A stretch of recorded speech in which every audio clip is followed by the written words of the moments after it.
Finally, it's time to get back outside. And what I love to do for summer parties, especially when you go from the office out in the evening, is know how to reapply your makeup and how to build it up.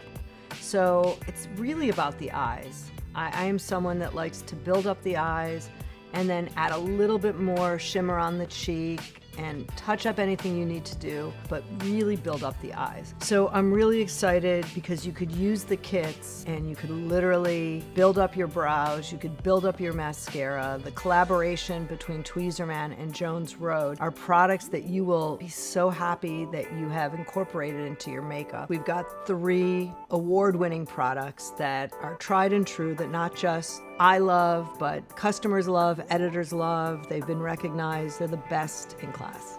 The brow kit is a game changer because you have the perfect tweezer. Make sure that we're always tweezing the way the hair grows, not the opposite, because it could break off. It will grow back quicker, and you get to pick your own brow pencil color depending on the color of your hair and the color of your eyebrows. One of my favorite ways to apply it is to use the angled brow brush with the spoolie, by going right to the product and filling in the brow. You could use it to brush your brows up, and then you can use the slanted brush to fill in the brow, whether you use the pencil or whether you use the shadow if you're in a pinch. It really does work really well for both of them. And adding defined brows is the quickest, easiest way to give yourself a polished look and seriously get ready for nighttime. I'm gonna add some depth to the lid with a smoky gray color. Use shadow as a way to give yourself a smoky eye. And smoky eye doesn't mean that you're just putting black shadow on. It's really about starting with a light color and really have 4 different gradations of color, and you could build it up.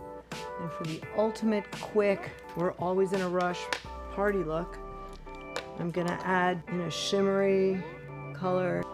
And now she is pretty party ready. Open and look down. This is Curl 38, which really helps open the eye, curl the lashes, and get it ready for the last step, which is mascara. Part of taking up your eyes at night after eyeshadow is really mascara. When you're using mascara and you want to add more mascara, it's a great time to grab the Lash Garden comb. You literally hold it where your eyes are, your lashes go through it, and you brush up with your mascara. And if you get any clumpiness, you can use the end of the brush to kind of separate the lashes. But this will save you time and energy because you won't make a mistake. It won't flake, it won't smudge, and it's really easy. And since not everyone is born a makeup artist, learning these techniques, having the right tools will help you get there faster. And then you have everything you need to make your eyes and your eyebrows perfect and stand out.